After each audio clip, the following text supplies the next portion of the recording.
Республика аграрийлары игеннәрне урып җыюга әзерләнә. Ашлыкны әрәм-шәрәм итмичә сыйфатлы итеп ничек сакларга белгечләр киңәшләре турында киләсе материалда.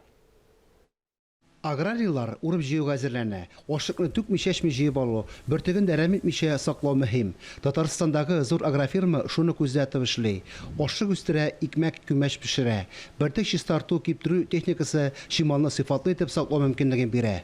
Былтыргы елларны ике зерносушильный комплекс бар иде.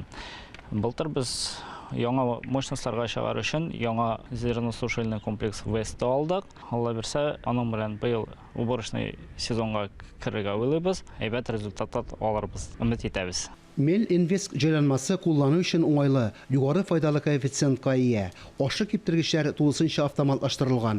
Һәр секциядә температура көйләнә.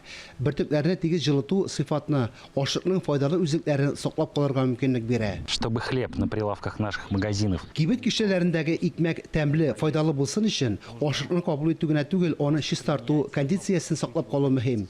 Моның өчен авыл җитештерүчесенә без җитештерә торган югары технологияле һәм ышанычлы техника булу уңайлы. Комплекс нәтиҗәле эшен беренче ел гына күрсәтми. Аграрийлар бөртекне эшкәртүдән канәгать, Түбән Новгород заводы җиһазларына ышаналар. Фанис Мөхәммәтов, Алмас Хакимов, Дамир Мөхәммәтханов, Татарстан яңалыклары.